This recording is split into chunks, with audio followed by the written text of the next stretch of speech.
those that are maybe unfamiliar with the topic, what exactly are orthobiologics? Yeah, it's a great question. So, orthobiologics really refer to a specific group of biologic therapies that we usually use to treat musculoskeletal conditions, usually intra-articular and sometimes extra-articular pain and musculoskeletal conditions, whether acute or chronic.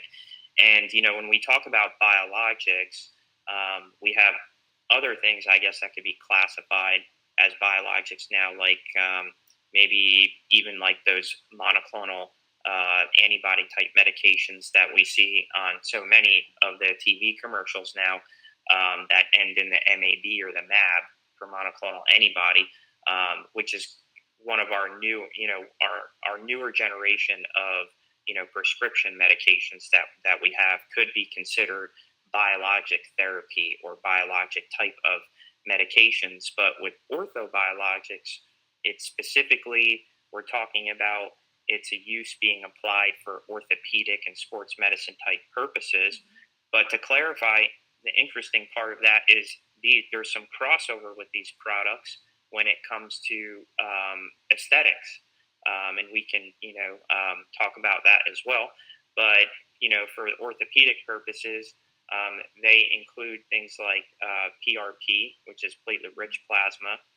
Some will use what they call platelet-poor plasma, or PPP.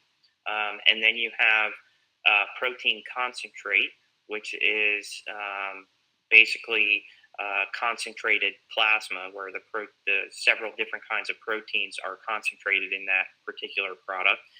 And then you can also have bone marrow aspirate concentrate, and some will also use adipose, whether micronized adipose,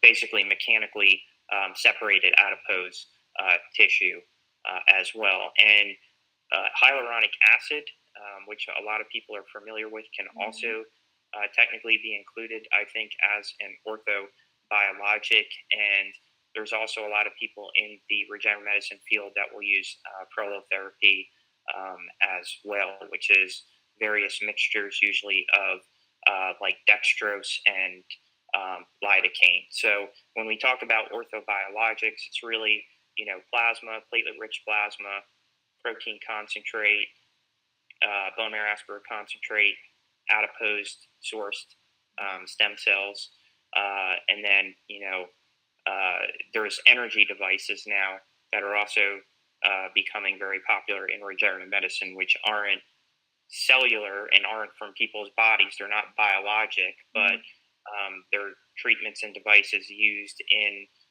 treating patients in conjunction with the orthobiologic therapies.